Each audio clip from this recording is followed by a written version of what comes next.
Pois bem, vamos então para o nosso quarto postulado, que eu dividi aqui em 3 partes, né? As 2 primeiras no que diz respeito ao caso discreto, de base discreta, sendo o primeiro, que é esse daqui, o não degenerado, e o segundo, o caso degenerado. E aí o terceiro, a gente vai tratar o caso de base contínua não degenerada. Não tratarei o caso contínuo degenerado, porque não vai precisar, né, aqui para os nossos fins. Quarto postulado, quando uma grandeza física A é medida em um sistema cujo estado psi é normalizado, a probabilidade PA' de se obter o alto valor não degenerado A'zinho, correspondente ao operador A, é esse módulo ao quadrado, sendo o ket A'zinho o autoestado associado a A'zinho, né? Aqui só faltou colocar as aspas. E aqui eu gostaria de atentar, né, para algumas partes em separado. Né? Primeiro de tudo, aqui fala cujo estado psi é normalizado. O estado psi não precisa ser normalizado de forma geral para você fazer quântica, porém, a partir de agora, sempre coloque como pressuposto que os estados vão ser normalizados. Isso porque, se a gente não normaliza os estados, dá para fazer quântica? Dá, mas vai ficar com mais conta. Então é sempre conveniente a gente sempre trabalhar com estados normalizados. Então, o que quer dizer, no caso aqui, estados normalizados? Vamos supor, eu vou exemplificar aqui um sisteminha para a gente entender, né, um pouco mais na prática o que esse postulado nos diz, né? Como é que é a maneira de fazer operações de acordo com o que esse postulado nos diz, que é o seguinte, imagina que nós temos um sisteminha em que a gente vai medir energias e esse sistema ele tem 3 energias possíveis. Então, nessas 3 energias, eu vou dar o nome delas de energias EN. Ok? Então, energia E1, energia E2 e energia E3. Como esses caras daqui são energias a ser medidas, né, elas podem ser medidas, significa que elas correspondem a autovalores do nosso operador hamiltoniano. Então, para a energia EN, existe um autovetor associado que eu vou chamar de estado N. Como aqui no caso a gente tem 3 energias, existe o autoestado 1, o autoestado 2 e o autoestado 3. Então eu vou definir esses caras, né, de forma que a hamiltoniana aplicada em 1 vai dar E1 vezes o estado 1, a hamiltoniana aplicada em 2 vai dar a energia 2 vezes o estado 2, e a hamiltoniana aplicada no estado 3 vai dar a energia 3 vezes o estado 3. Tendo em vista que essas são as únicas possibilidades de energia que podem ser medidas nesse meu exemplo fictício, né, e que o H é um operador hermitiano, nós sabemos que o conjunto de autovetores 1, 2 e 3 formam uma base ortonormal para o meu espaço de estados, de forma que qualquer estado psi nesse meu sistema pode ser escrito como uma superposição dos vetores 1, 2 e 3. Aqui no caso, vamos supor que seja um alfa vezes o vetor 1, mais um beta vezes o vetor 2, mais um gama vezes o vetor 3. Então vamos começar a discutir aqui esse primeiro detalhe que foi passado, que vai ser um pré-requisito para todos os estados físicos que a gente for trabalhar em quântica, que é o psi ser normalizado. Qual é a condição do psi ser normalizado? A condição dele ser normalizado é que a norma do psi tem que ser igual a 1. Ou seja, uma forma de a gente escrever isso é norma de psi, o módulo, né, do produto de psi com psi, isso aqui tem que ser igual a 1. Isso implica normalização. Tendo em vista que isso aqui é um produto escalar e que esses caras daqui são ortonormais, né, eles formam uma base ortonormal, fazer esse produto escalar é a mesma coisa que escrever esse estado com a matriz linha complexo conjugado e fazer a multiplicação matricial com um vetor coluna com esses coeficientes. Ou seja, isso aqui é a mesma coisa de eu escrever alfa estrela, beta estrela, gama estrela, que seria a forma em componentes de se escrever o Bra do psi, fazendo o produto matricial com alfa, beta, gama, que seria equivalente, né, a gente escrever o nosso ket em coordenadas, né, que ele seria representado como uma matriz coluna, igual eu disse na primeira aula. Isso aqui vai nos dar alfa, alfa estrela, mais beta, beta estrela, mais gama, gama estrela. Então, sempre que a gente for trabalhar com estados normalizados, isso daqui tem que necessariamente ser igual a 1. Mas aí vem a questão, o que acontece se não for normalizado? Ou seja, imagina que a questão, né, que você está trabalhando, ou o exemplo que você teve que construir um estado, você descobriu que o seu estado no final, quando você faz essa norma, não dá 1. Como proceder? É simplesmente normalizar. Aí aqui é um procedimento que a gente já conhece das matérias iniciais de geometria analítica e álgebra linear. Então, vamos lá, só vou reescrever aqui o meu estado da forma como que estava lá. E aí vamos supor que a norma dele, ou seja, imagina que o alfa, alfa estrela, mais o beta, beta estrela, mais o gama, gama estrela. Imagina que isso aqui seja diferente de 1. Se isso aqui for diferente de 1, o que eu vou fazer? Eu vou, em vez de usar o meu estado psi, que não é normalizado, eu vou pegar ele e vou dividir pela norma do meu vetor. Isso daqui, na verdade, isso aqui é a norma ao quadrado, né? Esse procedimento aqui que eu fiz, né, equivale ao calcular a norma ao quadrado. Se vocês forem pegar o iniciozinho da aula, né, a norma ela tem uma raiz depois de você fazer o produto escalar. Então, na prática, o que eu fiz foi o módulo ao quadrado e não o módulo. Ou seja, se eu quiser pegar o módulo, simplesmente eu tiro a raiz quadrada disso. Então, meu novo estado vai ser psi com alfa, alfa estrela, mais beta, beta estrela, mais gama, gama estrela.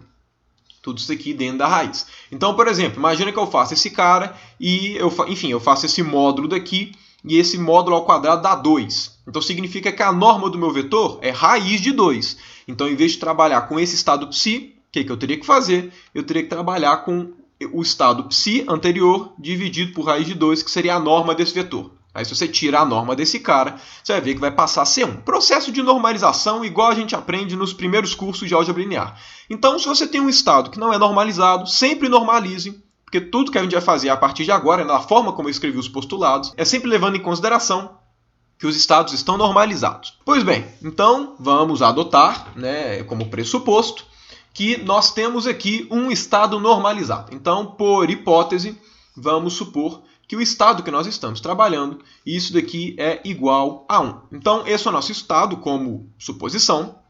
Então, vamos continuar para ver o que o postulado nos diz. O que significa um alto valor não degenerado? Um alto valor ele é não degenerado se não existir nenhum outro alto valor igual a ele. Então, por exemplo, nesse caso daqui, vamos supor que eu tivesse o seguinte. E1 diferente de E2 diferente de E3. Se todos eles são diferentes, significa que cada um desses autovalores são únicos e, por consequência, eles são chamados de autovalores não degenerados. Agora, vamos supor que E1 fosse igual a E2 e fosse diferente de E3. Nesse caso, o E3 não tem nenhum outro autovalor com o mesmo valor dele. Então, o E3 seria um autovalor não degenerado. Como E1 e E2 são autovalores que têm o mesmo valor, significa que esses dois caras daqui seriam autovalores degenerados. Nessa primeira parte do quarto postulado, que eu estou separando, que é para o caso não degenerado, tudo isso que eu estou falando vale quando a gente fala de probabilidade de se obter um autovalor que é não degenerado. Agora, vamos supor que esse caso daqui, né, de E1 diferente de E2 diferente de E3, seja o caso para esse meu exemplo. Ou seja, todos os autovalores, vamos supor que eles são não degenerados. Então, eu posso usar esse postulado desse jeito para poder falar a respeito da probabilidade de se medir cada uma dessas energias. Agora, vamos supor que esse daqui fosse o caso. Imagina que para esse meu exemplo, E1 e E2 fossem iguais. Significa que eu não posso usar esse postulado? Não, eu posso usá-lo, desde que eu use-o exclusivamente para falar de probabilidade de se medir o E3, porque o E3 é não degenerado. Então, esse postulado vale para falar de probabilidade de se medir o E3. Se eu quiser saber sobre a probabilidade de se medir o E1, que é igual ao E2, se esse fosse o nosso caso, então o que vai falar a respeito dessa probabilidade é a segunda parte, né, desse postulado, que é o caso discreto degenerado. Então, tenha em vista que tudo que eu falar a partir de agora vale para a probabilidade de se medir um alto valor não degenerado. A probabilidade PAzinho de obter o alto valor não degenerado Azinho, correspondente ao operador A, é esse produto escalar. Quando eu escrevo um estado desse jeito, levando em conta que 1, 2 e 3 são autoestados de energia, significa que se esse cara daqui é meu estado, eu tentar fazer a medição de energia, eu vou ter 3 valores possíveis de medição, que vão ser os valores correspondentes aos autovalores dos autovetores que estão na expansão do meu estado. Então significa que eu posso medir essas 3 energias. Ah, mas e se meu estado psi, né, vou até chamar de psilinha para falar que é um outro estado, e se ele fosse um A vezes o vetor 1 mais um B vezes o vetor 2, ou seja, se ele não tivesse o vetor 3, significa que eu posso fazer o que eu quiser aqui no meu exemplo. Eu nunca vou medir a energia 3. Por quê? Porque no meu estado não possui, né, na expansão dele, não possui o autovetor associado a esse autovalor. Então, quando a gente tem a expansão do nosso estado em qualquer base, a gente sabe que se a gente for fazer medições, a gente sempre vai conseguir medir grandezas que estão relacionadas aos autovetores da expansão. Então, essa é a primeira coisa. Então, vem a pergunta. Dado que eu posso medir, né, para esse meu estado psi, deixa eu apagar esse cara, dado que eu tenho esse meu estado psi, e eu posso medir qualquer uma dessas três energias, aí vem a pergunta, qual que é a probabilidade de eu medir a energia E1? De acordo com o teorema, o que eu tenho que fazer é módulo ao quadrado do produto escalar do meu estado com o autovetor que caracteriza essa energia. Qual que é o autovetor que caracteriza o E1? É o vetor 1, né? É o autoestado 1. Então significa que eu tenho que fazer um produto escalar entre o autoestado 1 e o psi. Esse cara daqui vai me passar a probabilidade de se medir E1.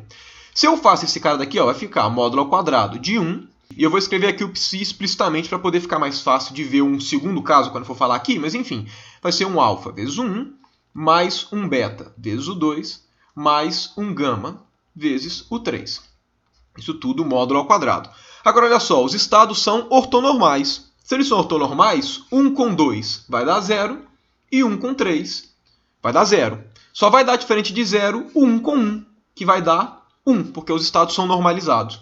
Então esse cara daqui vai ser módulo ao quadrado de alfa, né? Porque o 1 com o resto vai dar 0, e 1 com 1 vai dar 1, só sobrando o seu coeficiente, que é o alfa. Como é que é módulo ao quadrado de alfa? É alfa vezes o seu complexo conjugado. Então, o quarto postulado nos diz isso, maneiras de se calcular as probabilidades, dado o nosso estado. Então, a gente obtém esse cara. Qual que é a primeira conclusão que a gente já consegue tirar para não ter que ficar pensando e escrevendo esse produto escalar o tempo inteiro? Porque vamos combinar que isso daqui demanda papel, certo? A gente não precisa o tempo inteiro abrir essa continha que eu estou fazendo. O que a gente consegue interpretar a partir desse procedimento que eu fiz? Se eu tivesse perguntado, em vez de obter o E1, qual que é a probabilidade de se obter o E2, a gente ia fazer a mesma conta, trocando aqui, né, o módulo ao quadrado do 1, em vez do seu produto escalar do 1 com psi, eu ia colocar o 2 com o psi. Se eu faço a mesma conta, isso aqui ia dar beta estrela. Se eu fizesse a mesma pergunta para o E3, para a energia 3, eu ia ter que fazer a mesma coisa, só trocando para o autoestado correspondente, que seria o estado 3. E se eu fizesse a conta, isso aqui a gente ia ver que ia dar gama estrela. Ou seja, qual que é a moral da história que a gente tem? Esses caras daqui são autoestados de energia. Então vamos supor que eu chegue e fale o seguinte, olha, eu vou fazer medições de energia. Se eu vou fazer medições de energia e o meu sistema já está nas bases, já está escrito numa base de energia, eu não preciso necessariamente fazer toda essa conta. Se eu for medir a mesma grandeza que está associada aos autovetores da expansão do meu estado, que seria no caso desse meu exemplo, medir energia, tendo em vista que meu psi está expandindo em termos de energia, em vez de fazer essa conta toda, eu posso fazer a seguinte coisa. Qual que é a probabilidade de eu obter o valor da energia correspondente a esse autovetor? A probabilidade é qual é o seu coeficiente, pega ele módulo ao quadrado. Então, imagina que aqui eu vou colocar valores de alfa, beta e gama por simplicidade. Imagina aqui que eu tenho psi como sendo 1 sobre raiz de 2, 1, mais meio 2, mais meio 3. Se vocês fizerem a normalização desse cara, vocês vão ver que vai dar 1. Se eu quero saber a probabilidade de medir E2, né, a probabilidade de medir E2, eu não preciso fazer o produto escalar, é só olhar. O E2 é associado a qual autovetor? Ao autovetor 2. Qual é o coeficiente que o acompanha? Meio. Então, pega meio e faz o módulo ao quadrado. Basicamente isso. Né? Que no caso, como é um número real, seria simplesmente elevar o número ao quadrado. Que daria 1/4, que é 25% de chance. Ou seja, em vez de ficar escrevendo o BRA correspondente, fazer o produto escalar com o estado e tudo, você já pode olhar direto só para o coeficiente que acompanha o estado. Pois bem, vamos então para o segundo caso do quarto postulado, que vai ser o caso discreto, né? Continua no caso discreto, mas agora para autovalores degenerados. Então, bom, quando uma grandeza física A é medida em um sistema cujo estado psi é normalizado, a probabilidade PAzinho de se obter o alto valor degenerado Azinho correspondente ao operador A é essa probabilidade, né? A diferença desse caso para o caso anterior é que aqui apareceu um somatório, sendo o ket Azinho os n autoestados com alto valor Azinho. Para explicar esse postulado e mostrar como é que ele é bem intuitivo, dado o caso não degenerado, eu vou colocar aqui o mesmo exemplo que eu fiz da última vez, né? Que são as três energias EN, só que aí eu vou usar aquele caso de que E1 é igual a E2, que é diferente de E3. Né? Para supor aqui que eu tenho um caso não degenerado, né, que seria descrito pelo caso anterior, e aqui uma energia degenerada. Ou seja, eu teria que o H aplicado a 1 vai dar E1 vezes o 1, o H aplicado ao 2 também vai dar E1 vezes o 2, e o H aplicado ao 3 vai dar E3 vezes o 3. Ou seja, aqui eu tenho, nesse caso, né, um sistema discreto com energias degeneradas. Aqui eu tenho meu psi, né, que vamos supor que aquele é alfa vezes estado 1, mais beta vezes estado 2, mais gama vezes o estado 3, ok? A gente viu no caso anterior que se eu perguntasse qual que é a probabilidade de se obter o E3, a probabilidade de se obter E3 era relacionada a esse coeficiente módulo ao quadrado, né, que é o caso não degenerado, que foi o caso anterior que a gente viu. Então, seria isso daqui. E esse gama estrela é o quê? É exatamente aquele módulo ao quadrado, né, do produto escalar do 3 com psi. Qual que era a ideia por trás disso? Se eu quero medir a energia 3, eu tenho que me perguntar o quê? Qual é o autoestado que corresponde a essa energia? Aí a resposta seria o autoestado 3. Então, o que a gente faz? Faz o produto escalar do psi com esse estado e tira o módulo ao quadrado. Agora, quando eu faço a pergunta qual que é a probabilidade de se obter a energia E1, agora a minha resposta é ambígua. Você vai falar, é o estado 1 e o estado 2. Então, agora o que você vai fazer? Você pode obter a energia E1 tanto pelo estado 1 quanto pelo estado 2. Então, qual que seria o intuitivo? A probabilidade de se obter energia E1 é aquela correspondente à probabilidade de se obter ela pelo estado 1 mais a probabilidade de se obter ela pelo estado 2. Como ambos retornam esse mesmo valor de energia, então o que esse postulado nos diz é basta tirar o módulo ao quadrado, né, do produto escalar de cada um desses estados. Então eu teria que fazer esse cara daqui. Que seria uma ideia até intuitiva de probabilidade. Se eu tenho duas situações que me retornam o mesmo valor, a probabilidade de se obter aquele valor é a probabilidade de se obter tanto por uma forma quanto pela outra. Que é exatamente o que isso aqui está querendo dizer. Esses AN, esses kets AN, são todos os autovetores que têm o Azinho como autovalor, que no nosso caso aqui seria 1 e 2, que tem o E1 como autovalor. Então reparem que esse caso não degenerado, na verdade, eu não preciso nem comentar muita coisa.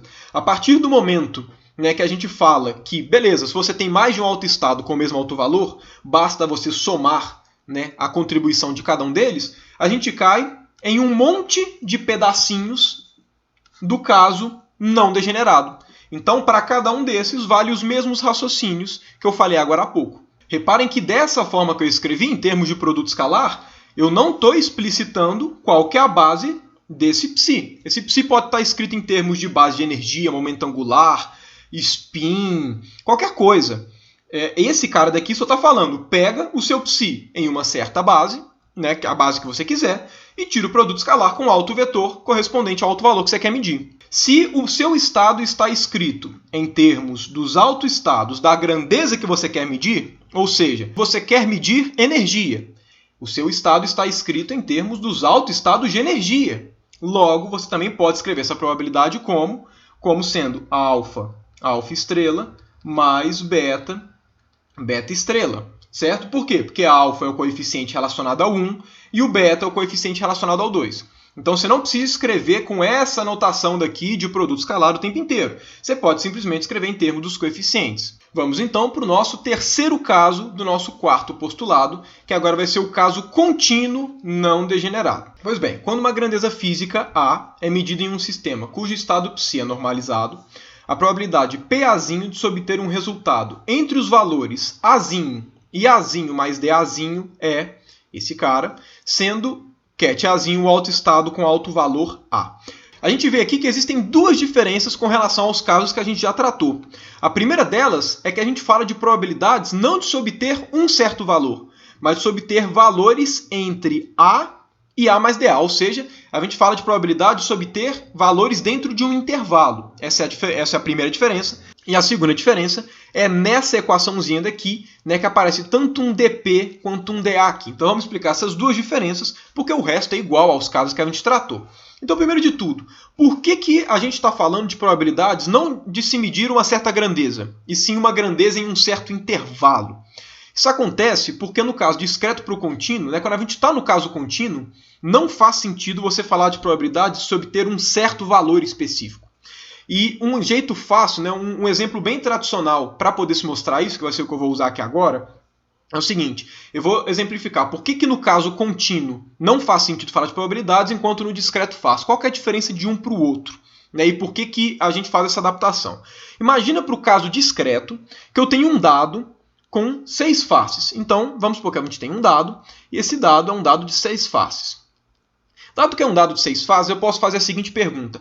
Qual que é a probabilidade de eu jogar o dado, que não é viciado, e sair o número 1? O que a gente faz normalmente para calcular a probabilidade, né, de uma forma mais intuitiva na física, é número de resultados a favor, né, a favor do que você está querendo calcular a probabilidade, dividido pelo número de casos totais. Né? Então, fazendo isso aqui, o que a gente vai pensar é o seguinte, qual que é a probabilidade de se obter o valor 1? Quais são os casos a favor? Só um caso. Né? É o único caso que eu consigo tirar 1 é eu jogar e sair 1. Só tem uma opção de sair, o lado 1 do dado. Então, o número de casos a favor é 1. E qual que é o número total de casos? São 6 casos possíveis. Saiu 1, saiu 2, saiu 3, saiu 4, o 5 ou 6. Então, dividido por 6. Então, a probabilidade de se obter um número específico no dado é um número finito. Faz sentido a gente falar de probabilidade de tirar 1, de tirar 5, de tirar números pares, porque todos esses caras aqui, né, quando a gente faz essa divisão, a coisa faz sentido. Agora vamos pegar um exemplo do caso contínuo, que já vai ser o exemplo que eu vou usar para poder explicar esse postulado. Né, um dos casos contínuos mais tradicionais que a gente vai trabalhar na física é no que diz respeito à posição. Então vou pegar aquele mesmo exemplo que eu passei antes, que é, o meu experimento, eu estou jogando o elétron em uma certa região do espaço, e imagina que eu posso encontrar o elétron entre as regiões 0 e a região 1. O elétron vai ficar aqui no meio e eu quero saber quais são as probabilidades de se obter o elétron em cada região, que é um problema que se enquadra nesse postulado. Imagina que eu faça a seguinte pergunta. Qual que é a probabilidade do elétron ser encontrado na posição 0,5? Quando eu faço essa probabilidade de se obter 0,5, vamos fazer aquela mesma ideia. O que é a probabilidade? Número de casos a favor dividido pelo número de casos totais. Se eu quero saber qual que é a probabilidade deles terem encontrado na posição 0,5, só existe um caso a favor, que é a posição x igual a 0,5. Então, número de casos, 1. Agora, dividido por número de casos totais. Quantas opções ele tem para poder ficar aqui, entre 0 e 1? Ele tem infinitas. Ele tem infinitas posições que podem ser encontradas. Obviamente, gente, isso aqui é uma bucha de linguagem, não faz sentido falar um sobre infinito. Mas o que eu estou querendo dizer é que, como esse número daqui é infinito, estritamente falando, a probabilidade de se medir o elétron em uma posição específica, ela é sempre 0. Não faz sentido a gente falar de probabilidade de se obter um valor, sendo que a gente tem um contínuo de valores possíveis. Não faz sentido isso. É por isso que a gente sempre fala, no caso contínuo, de probabilidade de se obter de encontrar o elétron, por exemplo, em uma certa região. Então, se não faz sentido eu falar qual que é a probabilidade de se obter o elétron nessa posição 0,5, faz sentido eu falar qual que é a probabilidade de se obter em torno de 0,5.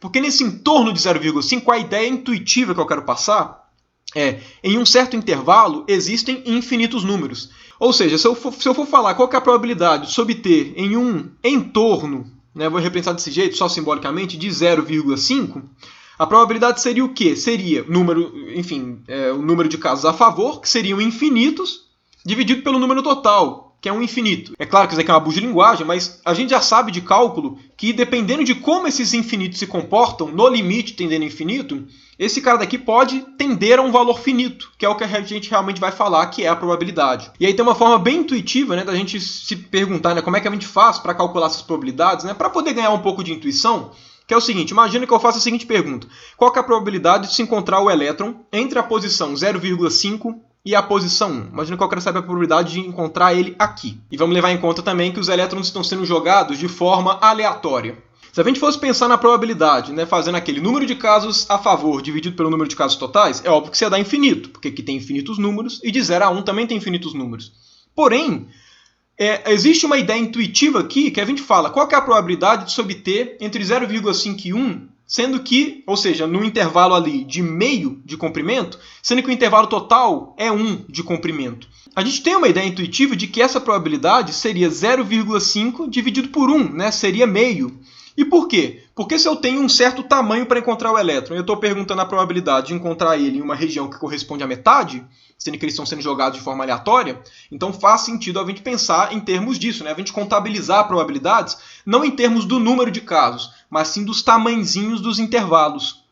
E é por isso também que vem essa noção de se encontrar um valor entre A e A mais dA. Não faz sentido necessariamente, igual eu falei, falar de probabilidade de se encontrar em um certo valor quando é um contínuo. Porque, estritamente falando, é como se a probabilidade fosse 0. E aí, obviamente, a gente não tem nada disso. Então, isso daqui é um ponto de vista conceitual, teórico. A gente também poderia pensar de outra maneira. Por que faz mais sentido a gente falar de probabilidade de se encontrar em certos intervalos? Uma maneira, experimentalmente falando, que é bem útil, é que, toda vez que a gente fala o elétron foi encontrado em tal posição, existe uma incerteza experimental, natural. A gente nunca consegue descobrir uma grandeza na física com 100% de certeza, né? Com 100% de precisão.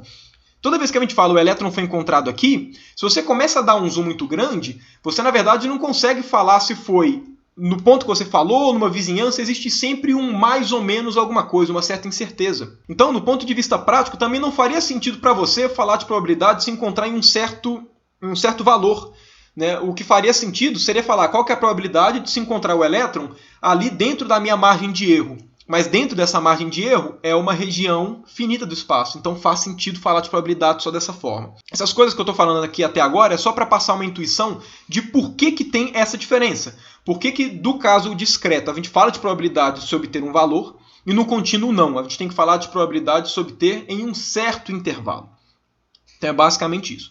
Então, tendo em vista que a gente está falando de probabilidade de se obter em um certo intervalo, né? Se você for parar para pensar que a gente está falando aqui, né, esse postulado fala da probabilidade de se obter um valor entre A e A mais dA, então o que a gente estaria levando em consideração, imagina que aqui é o A, imagina que aqui, de forma muito exagerada, é o A mais dA. Então a gente está falando aqui, né, de encontrar ele em um intervalo infinitesimal dA. Levando em conta aquela interpretação, né, de que, por exemplo, a probabilidade de se encontrar o elétron em alguma região do espaço, ela está relacionada ao tamanho daquele espaço, né, proporcional àquele espaço, a gente tem uma forma bem interessante de interpretar essa expressão, que é bem natural na física. Que é o seguinte, o que está falando é probabilidade é igual a alguma coisa vezes o tamanho, né, que a probabilidade vai estar sendo calculada. Essa estrutura está presente em um monte de contexto na física. Né? Por exemplo, você quer calcular a massa de uma determinada região do espaço. Você sabe que quanto maior a região, a tendência é ter uma massa maior. Quanto menor a região, a tendência é ter uma menor massa. E como é que você faz para calcular a massa dentro dessa região? Você calcula a densidade vezes o tamanho daquela região, que no caso aqui é um volume. Você está querendo saber a carga que tem em uma certa região do espaço. Quanto maior a região, maior tende a ser a quantidade de carga e vice-versa. Por consequência, o que você faz? A quantidade de carga é igual a uma densidade de carga vezes o tamanho daquela região. Ou seja, a probabilidade de se obter um valor em uma certa região é igual a alguma coisa vezes aquela região. Por analogia, esse alguma coisa é uma densidade. Como eu estou calculando probabilidades, esse cara daqui vai ser uma densidade de probabilidade. Com isso daqui, a gente já consegue vislumbrar uma certa relação entre essa mecânica quântica matricial e aquela que a gente vê nos cursos introdutórios de mecânica quântica. Os cursos introdutórios, a gente sempre trabalha com a função de onda, psi de x. E a gente calcula densidades e probabilidades. A gente fala que a densidade de probabilidade de se encontrar um elétron em uma certa região, ela é calculada por psi estrela. Isso é uma das coisas que a gente calcula nos cursos introdutórios e tem o nome de densidade de probabilidade. Então, ou seja, aqui, inclusive eu vou fazer isso, eu vou mostrar qual que é a relação entre esse formalismo matricial, né, e onde que aparece a nossa tão adorada função de onda psi de x, ou psi de p, né, que é a função de onda, no caso, no espaço de momento. Isso vai aparecer nesse contexto. E bom, como o nosso caso contínuo é tradicionalmente na física questões que envolvem espaço de posição, eu vou fazer a seguinte pergunta, que vai ser qual que é a probabilidade de se encontrar um elétron, por exemplo, né, que pode estar na região entre 0 e 1, entre a posição x e x mais dx. Qual que é essa probabilidade, né, dele se encontrar nesse intervalozinho aqui dx? Para poder fazer isso, né, eu tenho aqui o meu estado psi, e como eu estou medindo probabilidades, né, de se encontrar o elétron em uma determinada posição, qual que é a forma mais natural de escrever o nosso estado em termos da nossa base de posição? Então eu vou escrever da seguinte forma. Como aqui eu usei x como a grandeza que eu vou medir, então eu vou escrever o meu estado psi como sendo integral entre 0 e 1 de c de x', ket x', d x'. Por que eu estou usando x'? Porque x eu estou usando como o ponto onde eu estou calculando a probabilidade. Então, e esse cara daqui é uma variável de integração. São coisas diferentes. E claro, eu poderia colocar x', poderia colocar y, z, poderia colocar um rabisco aqui no meio. Essa incógnita não faz diferença, porque ela está sendo integrada. E a gente viu, né, nos postulados anteriores que esse cara daqui realmente descreve o meu estado. Por quê? Porque esse cara daqui forma, né, os kets x formam uma base para o estado de posição, e eu sei disso porque eles são autoestados do nosso operador de posição x-chapéu, que é hermitiano, então forma uma base. E aí, para poder fazer a conexão entre esse formalismo e o das funções de onda, é o seguinte, eu sei que a densidade de probabilidade está relacionada ao psi de x. Então o que eu vou fazer? Eu vou pegar esse cara e eu vou calcular a densidade de probabilidade. Se o postulado fala a probabilidade de se obter resultados entre A e A mais DA, e eu estou calculando entre x e x mais dx, então a minha densidade de probabilidade vai ser o quê? Vai ser ket x psi módulo ao quadrado. Então vamos calcular esse cara, né, para poder ver aonde que esse psi está dentro desse ket psi, né, onde é que a função de onda se comunica com a nossa notação de Dirac. Para isso, então vamos lá, deixa eu só reescrever o estado aqui, né? Então temos aqui que o nosso psi é integral de 0 a 1. Lembrando, se aqui eu estivesse falando que o elétron, né, no nosso exemplo fictício, poderia ser encontrado em qualquer região do espaço, teria que fazer de menos infinito até infinito. Essa integração de 0 a 1 é só porque é a região que ele pode ser encontrado. Então aqui nós temos c de x', ket x', dx', e o que a gente tem que calcular é esse cara daqui. Primeiro vamos calcular x com psi. X com psi vai ser x, e aí coloco o psi. Integral de 0 até 1, c de x', ket x', dx'.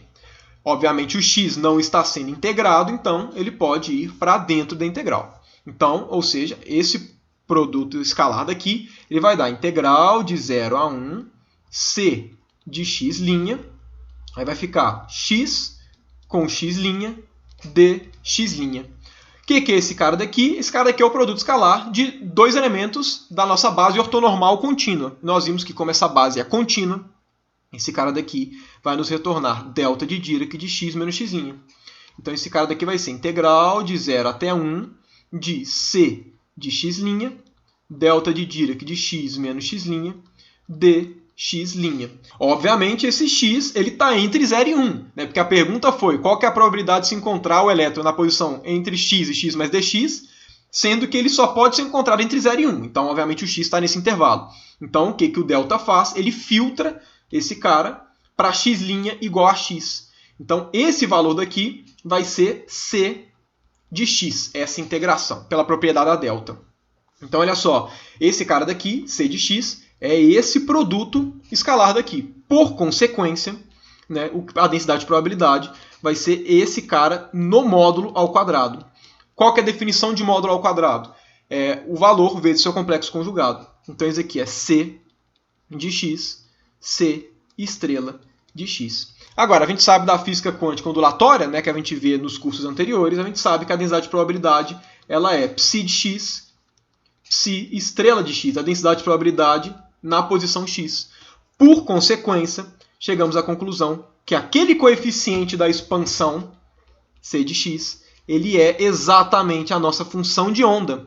E, por consequência, qualquer estado psi no espaço de posição, ele pode ser escrito como uma integral de psi de x, ket x, dx. Então, essa é a conexão entre a mecânica quântica notação de Dirac, né, matricial, com a mecânica quântica ondulatória que a gente vê em termos de função de onda.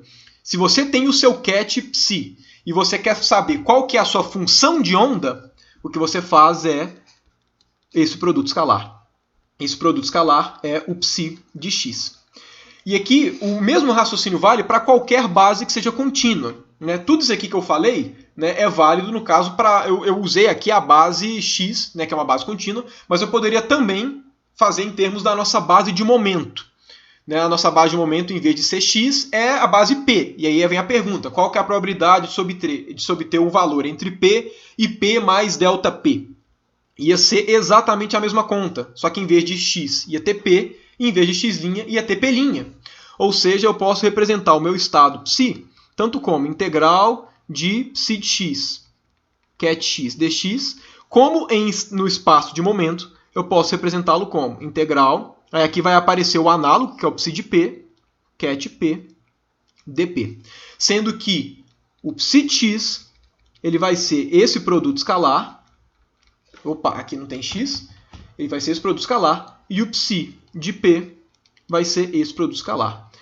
Como a gente vai ver, a notação de Dirac para descrever sistemas físicos é muito útil, principalmente quando a base ela é discreta. Quando a base é contínua, é muito comum que o problema seja mais facilmente resolvível, seja mais intuitivo, em termos das funções de onda, ao invés desses estados.